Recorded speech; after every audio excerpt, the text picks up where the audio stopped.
Bismillahirrahmanirrahim. Assalamualaikum warahmatullahi wabarakatuh. Alhamdulillahirabbil alamin. Allahumma shalli ala Muhammad wa ala ali Muhammad. Qala Allah Ta'ala fil Qur'anil azim. A'udzu billahi minasyaitonir rajim. Ya ayyuhalladzina amanu taqullaha haqqa tuqatih wa la tamutunna illa wa antum muslimun. Shadaqallahul azim. Rabbi shrah li sadri wa yassir li amri wahlul 'uqdatam min lisani yafqahu qawli. Rabbi zidni ilma, Rabbi zidni ilma, Rabbi zidni ilma. Innahu min Sulaiman wa innahu bismillahirrahmanirrahim. Kaum muslimin rahimakumullah. Insyaallah di Ramadan yang pertama ini kita akan membahas tentang tingkatan-tingkatan kualitas iman. Bagaimana di kehidupan kita Allah akan memperbaiki kualitas keimanan kita, dan apa indikator-indikatornya kita akan bahas lebih detail pada kuliah subuh pada pagi hari ini insyaallah. Baik, coba kita buka dulu yang pertama di Quran surat Hud, Quran ke-11 ayatnya ayat 3. A'udzu billahi minasyaitonir rajim. Wa anistaghfiru rabbakum thumma tubu ilaihi yumatti'kum mata'an hasanan ila ajalin musamman wa yu'ti kulladzi fadlin fadlah wa in tawallaw fa inni akhafu 'alaikum 'adzaba yaumin kabir.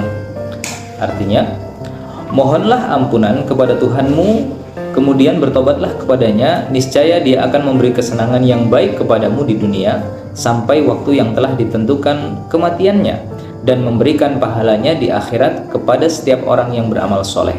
Jika kamu berpaling, sesungguhnya aku takut kamu akan ditimpa azab pada hari yang besar, yaitu hari kiamat. Jadi secara kualitas keimanan yang pertama ya, kita ukur daripada secara emosional ya, secara emosional.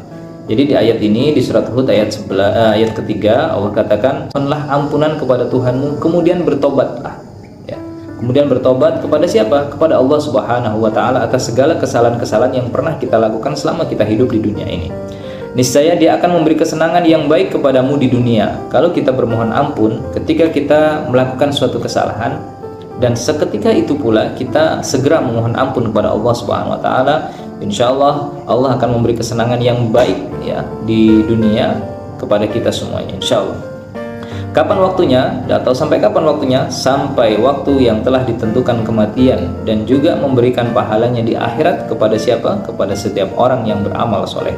Jadi kalau selama kita hidup di dunia kita suka beramal soleh, wabil khusus ketika bulan Ramadan ini tiba ya, kita senang beramal soleh.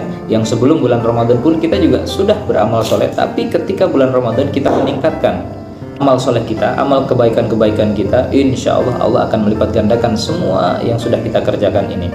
Jika kamu berpaling, dan apabila kita berpaling daripada ayat-ayat Allah, maka sesungguhnya nanti kita akan mendapatkan azab yang sangat besar di hari kiamat nanti.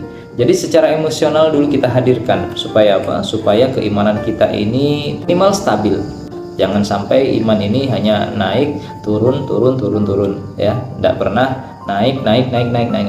Tapi minimal dengan kita memahami ayat-ayat Al-Quran yang sudah pernah kita baca, yang sudah pernah kita pelajari, keimanan kita ini terus bertambah ya, minimal stagnan ya, jangan sampai turun ya. Ini yang perlu kita jaga.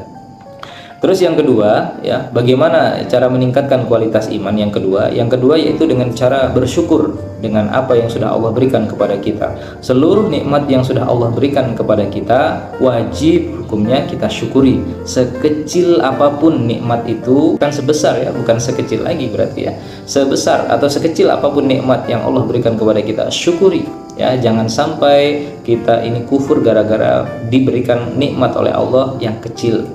Ya, banyak mungkin di antara kita yang selalu memandang sepele tentang nikmat yang sudah Allah berikan kepada kita. Kalau nikmatnya kecil, biasa-biasa saja. Tapi kalau nikmatnya besar, baru mengucapkan kalimat alhamdulillah. Ya, ini sebenarnya tidak diajarkan kepada kita. Bahwasanya Allah SWT telah menuangkan di dalam Quran surat Ibrahim, surat ke-14 ya, ayat 7 yang bunyinya, ingatlah Ketika Tuhanmu memaklumkan, sesungguhnya jika kamu bersyukur, niscaya aku akan menambah nikmat kepadamu. Tetapi jika kamu mengingkari nikmatku, maka sesungguhnya azabku sangat keras. Ini kata Allah di surat 14 ayat ke-7 ya. Ini mengingatkan kepada kita semuanya ya, kaum muslimin rahimakumullah, bahwasannya ketika Allah memberikan nikmat ya, wajib hukumnya kita untuk mensyukuri nikmat tersebut ya. Allah berikan nikmat berupa, mohon maaf, seandainya Allah memberikan ujian kepada kita, syukuri. Allah memberikan musibah kepada kita, syukuri. Allah memberikan kebahagiaan kepada kita, lebih disyukuri. Nah, inilah bentuk syukur yang kita hadirkan di dalam diri kita. Ketika kita sudah mensyukuri apa yang sudah Allah berikan tadi, niscaya Allah akan menambahkan nikmat yang tadi sudah Allah berikan. Yang awalnya mungkin Allah berikan 1 kilo nikmatnya, ini saya misalkan saja ya, Allah berikan nikmat 1 kilo, nanti kalau kita bersyukur, Allah akan tambah lagi menjadi 2 kilo, Allah akan tambah lagi menjadi 3 kilo. Masya Allah ya. Inilah yang harus kita selalu ingat, bahwasannya bersyukur ini adalah sesuatu yang mutlak hukumnya, yang wajib hukumnya, yang harus kita lakukan ketika kita mendapatkan nikmat dari Allah Subhanahu wa Ta'ala. Nah, ini tingkatan-tingkatan yang kedua. Nah, sekarang kita masuk kepada tingkatan kualitas iman yang selanjutnya, yaitu tadi sudah emosional, syukur. Nah, sekarang adalah secara sosialnya. Bagaimana kita meningkatkan keimanan kita, ya, meningkatkan kualitas keimanan kita secara sosial, ya. Nah, kita buka dulu di Quran surat An-Nisa ayatnya yang pertama, ya. Boleh dibuka. Bapak Ibu silakan yang di rumah, ya, boleh membuka ayatnya, surat An-Nisa surat keempat ayat pertama.